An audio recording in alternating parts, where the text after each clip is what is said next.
네, 정치권 이슈 오늘은 더불어민주당의 당권 얘기부터 좀 시작을 해볼까 합니다. 민주당의 새로운 대표 또 최고위원을 뽑는 전당대회 오는 8월 말에 열리는데 어제 준비위원회가 첫 회의를 열면서 전당대회 채비를 시작했습니다.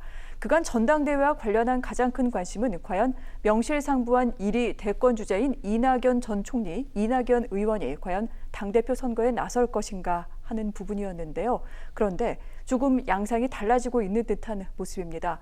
그동안 대권 도전을 천명해온 김부겸 전 의원이 자신이 당대표로 당선된다면 2년 임기를 다 채우겠다 이런 뜻을 밝혔습니다.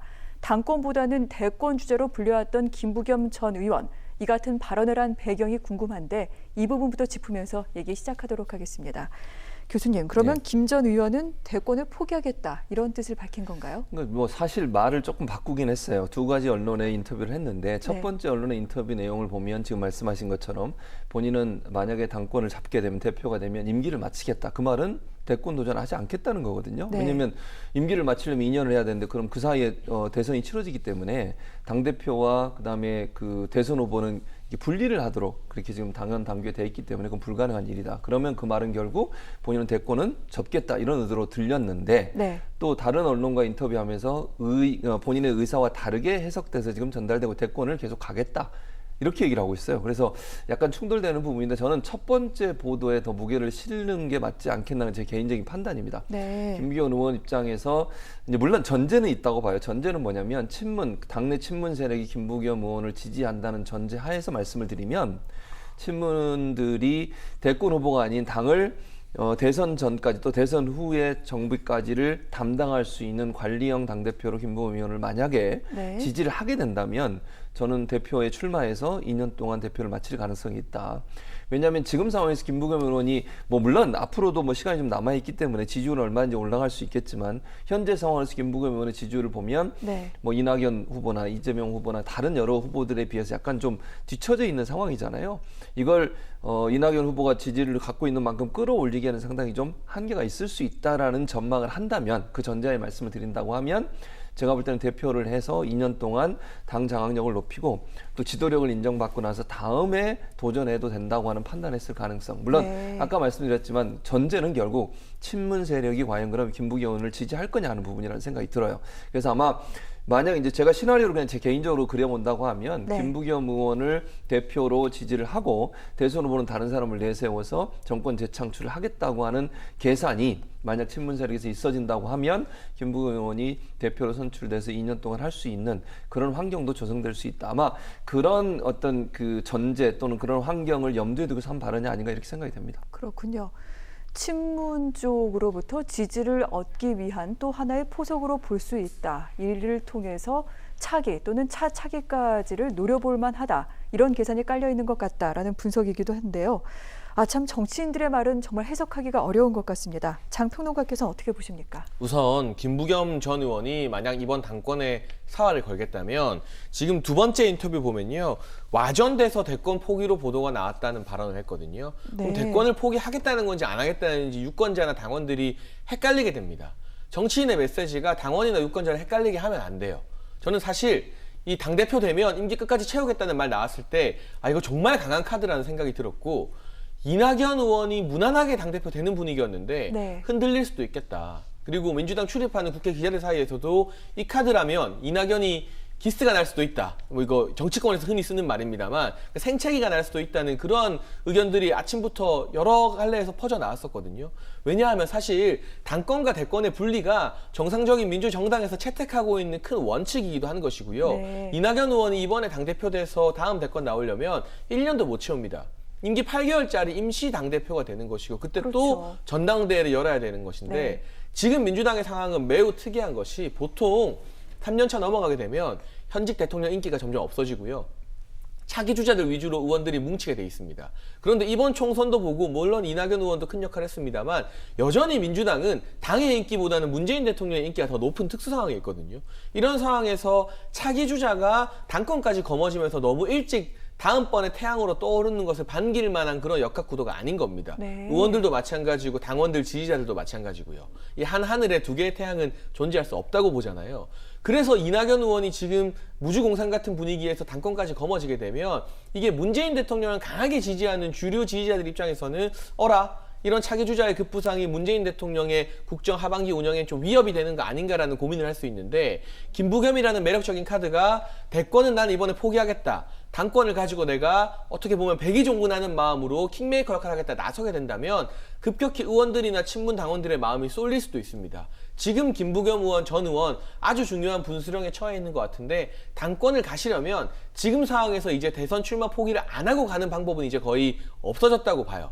잔도를 불태우고 배수진을 치는 심정으로 그렇게 가게 된다면 네. 이 당의 이낙연 의원 말고도 다른 잠재적 대선 주자들도 심정적으로 김부겸 전 의원을 지지해 줄 수밖에 없을 겁니다. 뭐 언론에 보도가 되었던 정세균 총리도 있을 것이고요. 나머지 주자들이 이낙연 의원이 당권까지 거머쥐고 대권으로 너무나 이 탄탄대로를 걷는 것을 견제하는 그 네. 심리가 김부겸 전 의원에게 모일 수 있기 때문에 선언을 할 거면 확실하게 대권 포기 선언을 하시라. 그래야만 당권을 거머쥐고 그 다음 수를 바라볼 수 있는 길이 열리는 그런 상황이 될 것 같고, 여기서 주저하면서 당권도 대권도 내가 다 포기하기 힘들다는 마음으로 가게 된다면 역설적으로 당권도 대권도 다 얻기 힘들어지지 않을까 싶습니다. 그렇군요.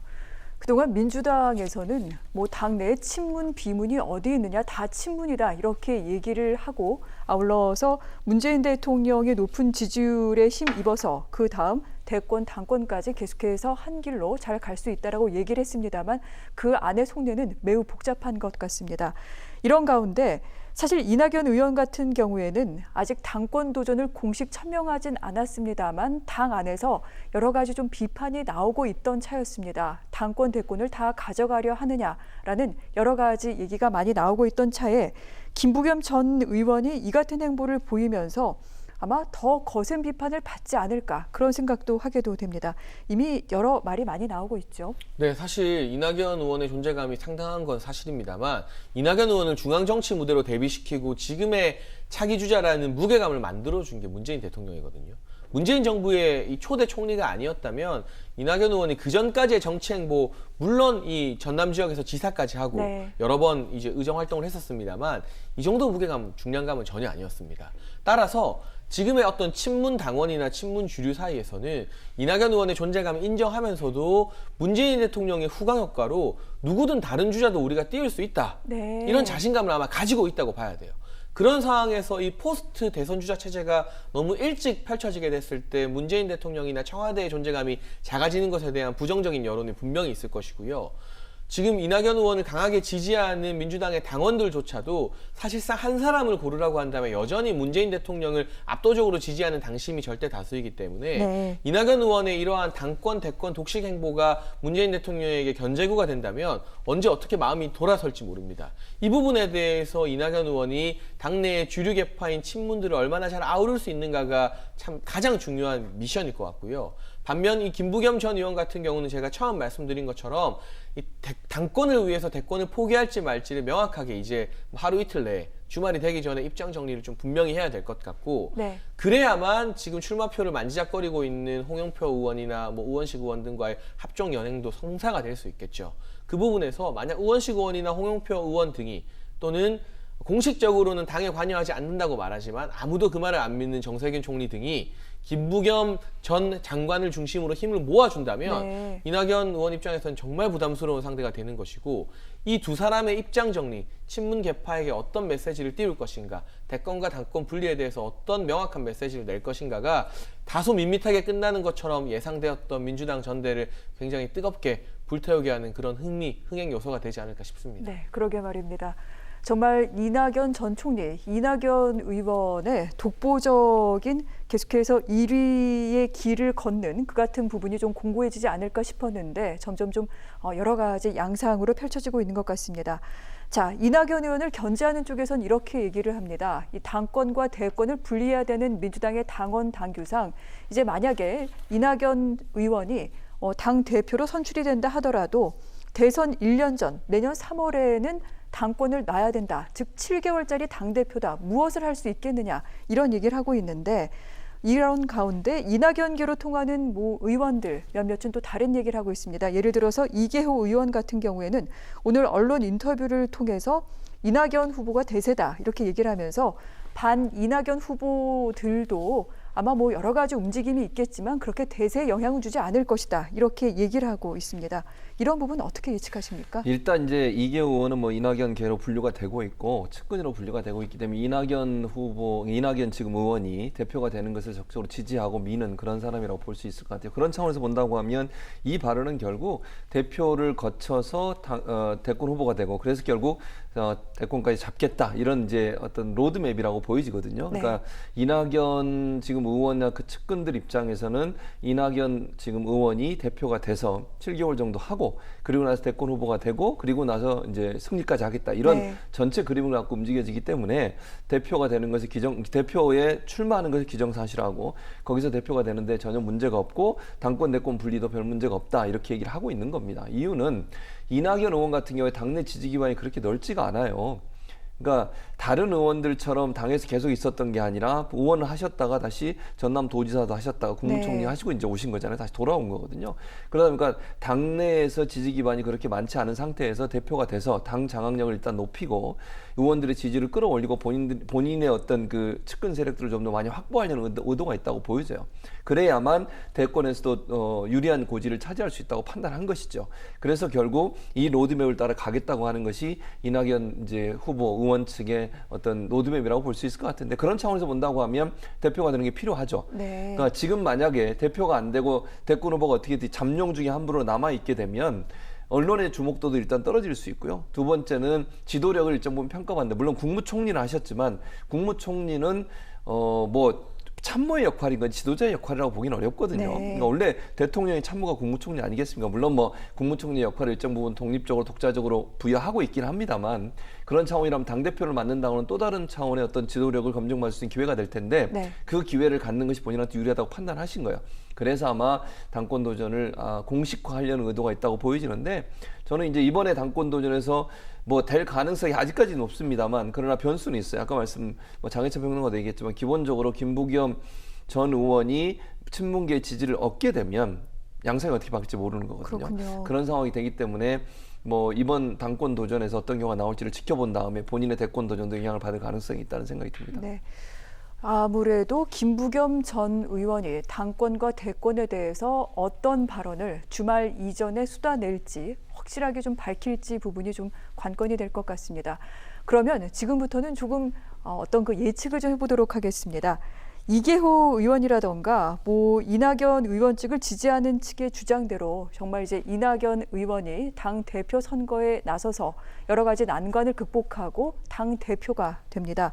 그럼 이제 대선에 나서기 위해서는 내년 3월에는 당대표에서 물러나야 되는데 이 같은 7개월짜리 짧은 당대표 과연 뭐 강한 리더십을 보인다던가 뭐 아니면 당의 지지 기반을 확보한다든가 이런 얘기를 하셨습니다만 구체적으로 이 의원에게 실익이 있을까요? 저는 만약에 된다고 하면 물론 리스크도 있어요. 리스크라고 하는 것은 대표로서 이제 역할을 하다 보면 모든 당의 결정이나 아니면 당에서 하는 일에 대해서 평가를 받게 됐을 때 그 책임이 본인한테 오롯이 올 수밖에 없는 상황이거든요. 그리고 발언도 훨씬 더 신중하게 할 필요가 있게 되는 거죠. 그래서 언론이 집중하게 되고 민주당이 이제 어떤 거대 여당이 됐으니 책임 있는 어떤 정치를 하지 못했을 경우에 올 수 있는 후폭풍은 충분히 본인이 관리를 잘 하셔야 돼요. 그게 이제 리스크라고 볼 수 있죠. 그러니까 그런 어떤 한계도 있다. 그러나 그럼에도 불구하고 본인이 당대표를 하는 것은 당 장악력을 높여서 대권에 좋은 환경을 조성하기 위한 것이기 때문에 사실 이런 거 있잖아요. 리스크를 걱정 안 하면 걱정하게 되면 개인도 없는 거예요. 얻는 것도 없게 되는 거거든요. 어느 정도 위험 부담을 안고 가는 것이 얻을 수 있는 길이 될 수 있기 때문에 본인 판단은 측근이나 본인들 판단은 당권 잡고 대권으로 가는 것이 훨씬 더 유리한 환경으로 간다고 판단했을 것 같고 그래서 아마 대표로서 일하다 보면 여러 가지 뭐 비판도 받을 수 있고 뭐 많은 부분에 있어서 언론이 아주 집중 조명을 하다 보면 조금만 실수도 부각될 수 있는 그런 위험성이 있음에도 불구하고 본인의 대권 행보에는 당권을 잡는 것이 유리하다고 판단했을 가능성이 있다고 보여집니다. 그렇군요. 그렇기 때문에 아마도 당 대표 출마를 공식화할 것으로 보입니다. 그런데 만약 그렇게 된다면 지금 현재 민주당의 당원 당규가 당권과 대권 분리를 명시하고 있기 때문에 이 부분을 좀 만질 수도 있다. 이런 얘기가 나오고 있습니다. 아울러 최고위원들의 임기 또한 2년이 아닌 그럼 당대표를 따라야 되는 것인가. 뭐 여기에 대한 여러 가지 논의까지 지금 진행이 되고 있는 중인데요. 장평론가께서는 어떻게 보십니까? 그러니까 사실 이 당권 대권 분리 여부를 건드리긴 힘들 거예요. 지금 이낙연 의원이 당권을 완벽하게 장악한 상황도 아니고 네. 당내 최대 계파의 수장인 것도 아닌 상황에서 이거 바꿔주는 거는 누가 봐도 이낙연 의원 좋으라고 바꿔주는 건데 나머지 주자들이나 의원들이 가만히 있겠습니까? 이 정도의 굵직굵직한 당원 당규는 수정하기가 상당히 힘들고요. 그러니까 문재인 대통령급의 존재감을 지닌 사람이 당대표 할 때나 바꿀 수 있는 조항이지 지금 같은 상황에서는 이 조항은 건드리기 힘들고 만약 바꾸게 된다면 최고위원 임기를 보장하는 것 정도는 고민해 볼 수 있을 것 같습니다. 그렇게 되면 최고위원들이 네. 보통 당대표 물러나면 지도부 일괄 사퇴를 하게 되는데 그럼 7개월 뒤에 예를 들어서 이낙연 의원이 당대표가 되고 대선에 도전한다면 7개월 뒤에 최고위원도 다시 다 뽑아야 되거든요.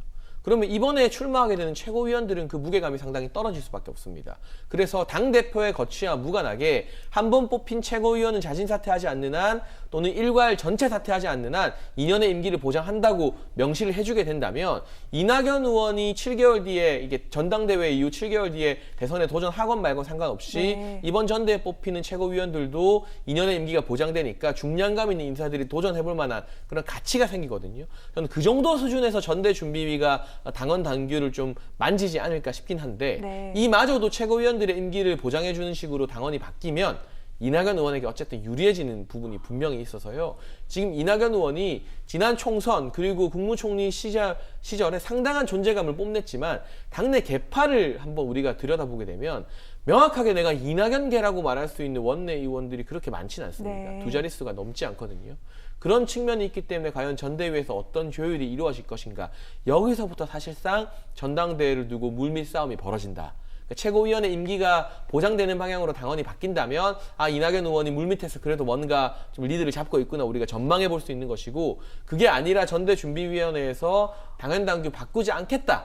이렇게 선언을 해버린다면 이낙연 의원에게는 또 한 번 힘든 싸움이 펼쳐질 수 있는 것이죠. 당내 준비위원회는 어떤 식으로 이걸 결정하게 되나요? 그러니까 전대준비위원회에서 네. 당연히 당 안팎의 여러 여론을 수렴해서 네. 수정안을 내게 되면 네. 최고위 의결을 해야 됩니다. 네. 근데 그 최고위 지금의 이해찬 대표 체제의 최고위에서 이 부분을 의결하는 것이기 때문에 그러니까요. 사실상 이제 떠나가는 이해찬 대표가 다음번 당권 그리고 이 당권이 결국 대권과 연계되어 있다는 점을 우리가 염두에 본다면 아직까지는 상당히 강력한 영향력을 행사할 수밖에 없다. 네. 그래서 이낙연 의원이 되었던 김부겸 전 의원이 되었던 누가 되었던 지금의 최고위를 장악하고 있는 이해찬 대표의 의중을 잘 알아서 타진하는 것도 아주 중요한 포인트, 놓칠 수 없는 그런 공략 포인트가 되겠습니다. 그렇군요. 자, 그렇다면 이낙연 전 총리, 사실 김부겸 전 의원 같은 경우에도 문재인 정부에서 행정안전부 장관을 지냈던 바 있죠. 그리고 이낙연, 김부겸 두 인물 모두 사실 그동안 민주당의 당내 주류로 꼽히지는 않았던 바 있습니다. 이런 가운데 이해찬 대표가 이끄는 최고위원회가 어떤 결정을 할지 이에 따라서 차기 구도에도 여러 가지 좀 영향이 있지 않을까 싶기도 합니다. 관심 갖고 지켜보시면 좋을 것 같고요. 지금 현재 대권 주자, 특히 여당 재권 주자로 저희가 이낙연 의원, 또 김부겸 전 의원 등등을 얘기했고 아울러 또 원외에서는 이재명 경기도지사가 거론되고 있습니다. 이런 가운데 또 한 명의 대권 주자입니다만 요즘 그 무게감이 상당히 좀 많이 약해진 듯한 인상을 주고 있는 박원순 서울시장이 있습니다.